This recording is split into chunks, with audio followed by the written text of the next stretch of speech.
Land grab. How big is the problem in South Africa?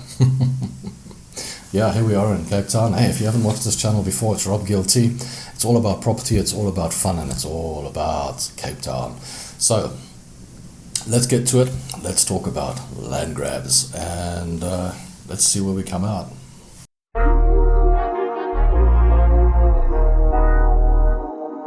Better known as the expropriation of land. Hey, it's Coffee with Rob. Let's get to it. So, what is a land grab effectively? So, in Zimbabwe recently, a couple of years ago, when Robert Mugabe was in charge, a whole bunch of people ran onto the farms with weapons and forcefully took the land away from the owners, the rightful owners.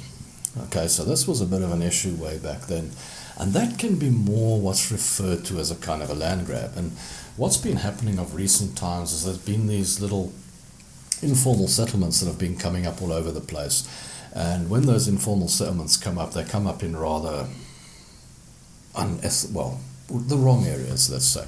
So some affluent people are living there, and right next door on the front yard comes up these informal settlements which have to be taken down or moved or whatever the case. And that's kind of like also a bit of a land grab. You know, the guys just move in and they just take it.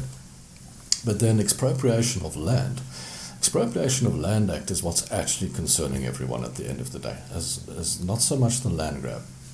Because while you've got a proper democratic or republican government or whatever type of government in charge of your country, and it's not communistic, there shouldn't be effectively a land grab situation. Zimbabwe was very much a fascist situation, so that wouldn't be considered under normal democracies or anything like that. It was very fascist.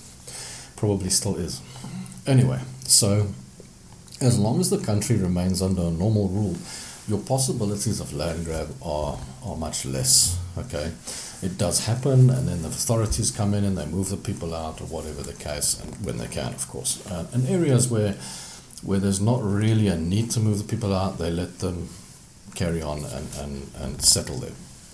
So that's a different scenario. Expropriation of land is a completely different law. Now, the big concern for most of you is, will they pass this into a law where they can just come and take your house? Sets out the plan for land expropriation and the laws governing how compensation will be paid or will not be paid. Once passed into law, it will replace the 1975 Expropriation Act, and it should be more in line with our Constitution. Well, to tell us what it means, I'm joined by Professor Ruth Hall of the University of Western Cape's Institute for Poverty, Land and Agrarian Studies. Hi there, Prof. So there's so much emotion around the phrase land expropriation without compensation. What actually does this bill set out around the issue of not paying for land? Sally, thank you.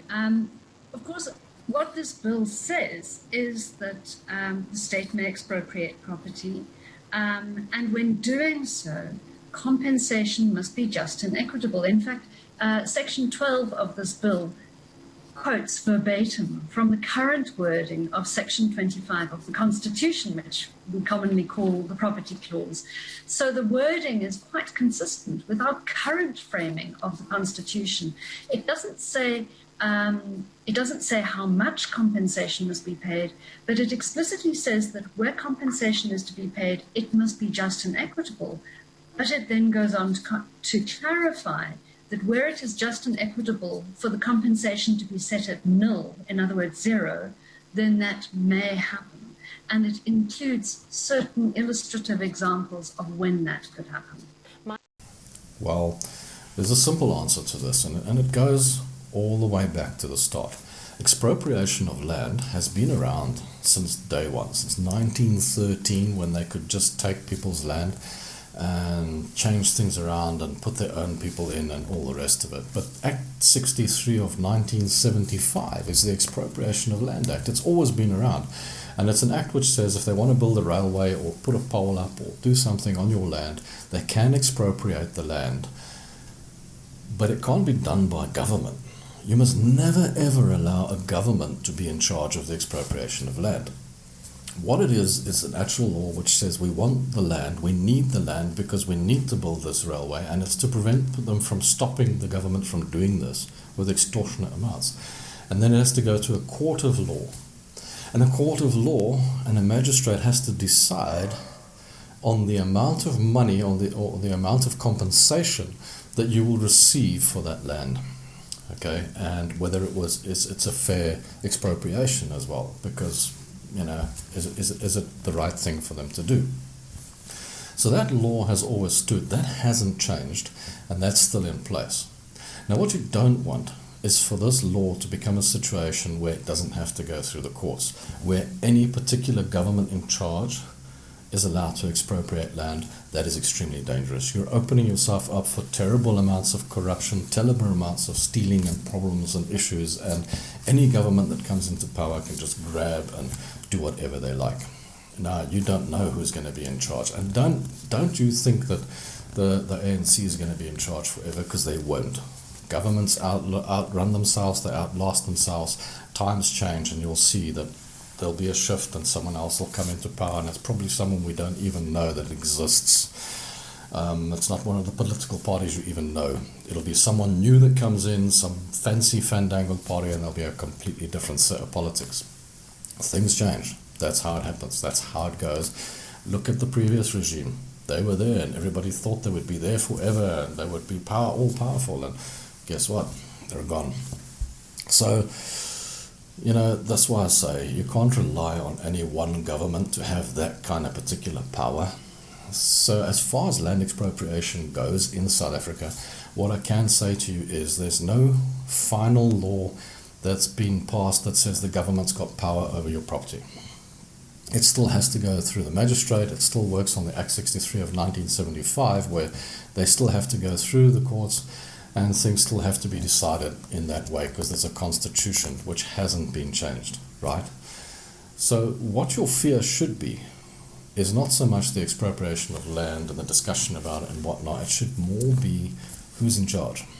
Because if you get some kind of fascist government or some kind of communist government in charge of the country, that's where you're going to have a problem, because those types of governments don't give a damn. They throw law out the door and they take over the country. Okay, that happens all over the world. It's happened everywhere. It was in Eastern Europe before that's been, you know, brought back into the West. You know, all those communist countries suffered with that.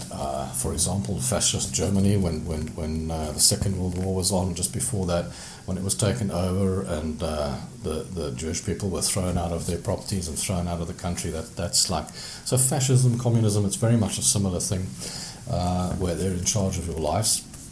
They take over. So that is the big thing to watch out for. That's the big worry. What kind of government is in charge of your country, right? While you've still got a proper democratic government or a proper person in charge, or not so much, it could be anything, it could be Republican, it could be anything, but anything in the middle, in between, you know, you're probably still okay.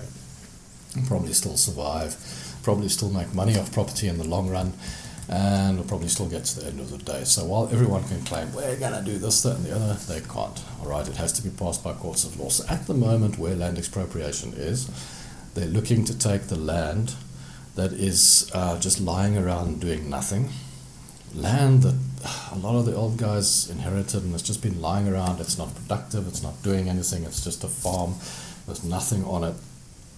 Those types of farms they would like to take over and give back to the people and kind of make it more productive. The plan at the moment is not to take productive farms and not to take suburban properties and that sort of thing, because what you have to remember is 90% of the property is owned by the banks, not by the people. It's owned by the banks. So if they take the property, they're basically destroying the economy of the country. People will be like in Zimbabwe, walking with wheelbarrows to get a loaf of bread with money in them, because that's what happened there as well. And what people tend to forget is the banks own the properties. These properties aren't purchased cash 9 times out of 10. So most of them are owned by the banks, and they can say as much as they're like, well, we'll force you to pay the money back to the bank. If they take my property, I'm not going to pay the bank back. I'll be like, well, screw you. I'll just go somewhere else and move on and leave your country bankrupt. Goodbye. Why should I pay you back if you've taken it? So the banks will sit with the problem. That is the Reserve Bank that's going to sit with the problem. The country will collapse. So they cannot do it. It's an impossibility.